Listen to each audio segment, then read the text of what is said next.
بقول الكلام ده انا عارف عشان الاخر، علشان الاخر. انا ان كان عليا انا اعلم جيدا دكتور صفوت، وكان ممكن الكلام ده نتكلمه في غرفه انا وانت، لكن انا بفتحه لكي اطمئن الشارع المصري ان التيار الإسلامي المعتدل المتمثل في الإخوان المسلمين الذي لم أختره في البداية، وأنا رجل ليبرالي وكنت بدعم حمدين صباحي جدا، هذا التيار لا يخيف الشعب المصري بالدرجة التي يخيفها تيار آخر لا يؤمن بالثورة ولا يرى الثورة.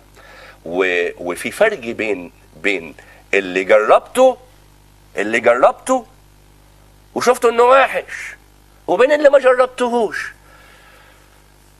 انا هشام الجخ اميل لاني اجرب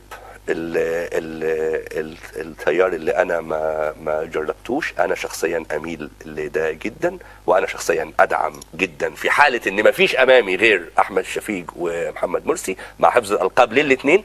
انا شخصيا اميل لاني انا ادعم دكتور محمد مرسي، وده السبب على فكره اللي مخليني اصلا جاي هنا، ومش حاجه الناس بس، لان كده قناه الناس جمهورها يكاد يكون معظمه داعم لدكتور مرسي. لكن حضرتك تعلم اني انا بتحرك مع دكتور مرسي ومع حمله دكتور مرسي ايمانا مني، لان لا يصح الا الصحيح، وان خلينا نشوف حاجه ما شفناهاش. خلينا نشوف حاجه جديده. لكن انا لو رجعت لفلول نظام حسني مبارك سيسخر مني التاريخ. نعم سيسخر، يعني انتوا هبلوا ولا ايه؟ شلنا مبارك، نظفنا الكرسي، نظفنا تحته وجبنا. استاذ هشام، احنا الحلقه خدتنا حبيبي ناحيه ثانيه خالص. القعده مع حضرتك انا يعني الوقت عندنا، بس انا عاوز، يا نهار ابيض الساعه 1 الا ايه ده؟ انا عاوز اسمع من هشام الجخ احلى حاجه قالها يحب يختم بيها. اختم بكلمتين هما بالفعل احلى حاجه قد كده.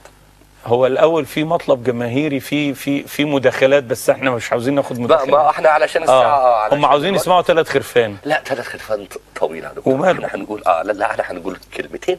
هنقول على ذكر آل النبي عليه الصلاه والسلام.